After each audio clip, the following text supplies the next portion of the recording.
Kevin, the normal one,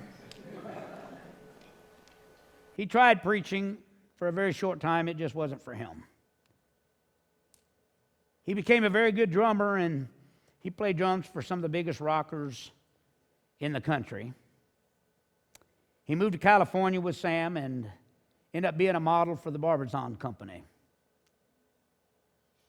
On May 6, 1988, while for the first time that all four brothers were together at our parents' annual convention in Tulsa, Oklahoma,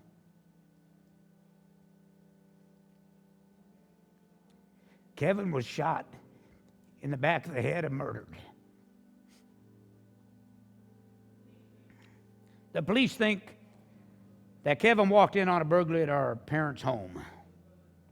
Our little brother, the baby of our family, was dead at the age of 28.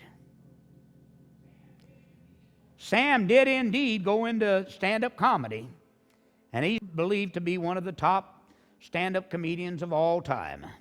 I actually think he changed more lives doing stand-up comedy than he ever did as a preacher. On April the 10th, 1992, 5 days after marrying his longtime girlfriend, Sam was killed by a drunk driver on his way to Laughlin, Nevada to do a weekend of sold-out shows. While Sam was dying,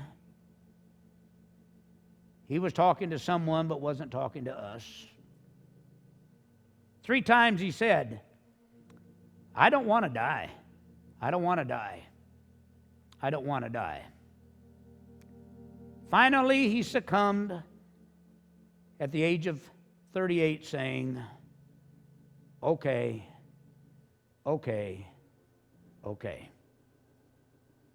Sam was gone. I could no longer watch out for him. I had the unfortunate duty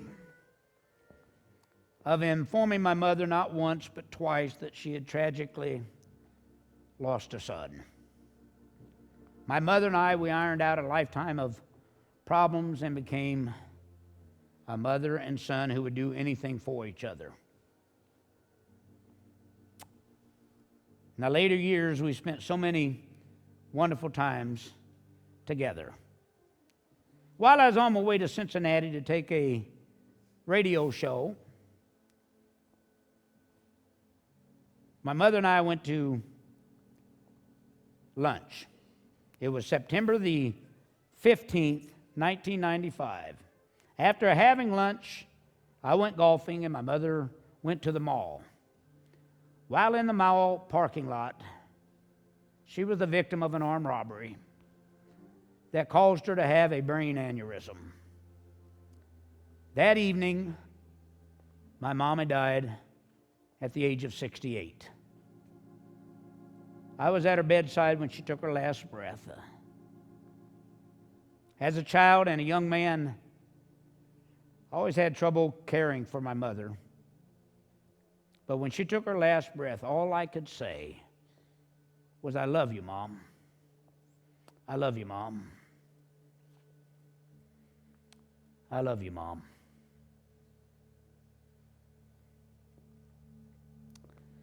The star of our family and the greatest miracle I have ever seen, Richard stayed in the ministry. He continued to be an evangelist and a pastor.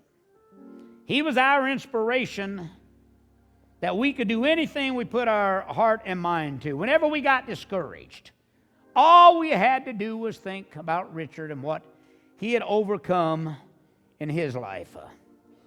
After fighting a long battle with cancer, the singing prophet passed away quietly May the 15th, 2010. As I spoke at Richard's funeral service, I realized that Sherry and I were the only ones there that knew Richard when he was handicapped and blind. I wish the world would have known him. Richard will continue to live in the memories of the thousands of people that he touched. The Kinisons, quite a family. Who would have thought, living back in those projects, living upstairs in that church, that sometimes dreams come true? Sure, we've had tragedies, but what family doesn't have those? All I know is sometimes I can close my eyes and it seems like I can hear and see Richard singing and dancing. I can hear Sam whispering in my ear and making me laugh. I can hear Kevin playing those drums. And every once in a while, it seems like I can feel Mom and Dad standing next to me. And I want to turn around so badly and tell them, thank you for the upbringing and the lives that you gave to us.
I get a little lonely,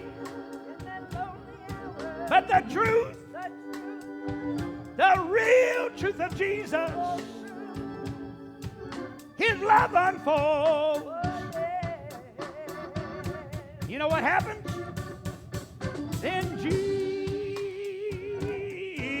Jesus whispers, Billy, I'll be with you. And precious sacred scenes, they do unfold.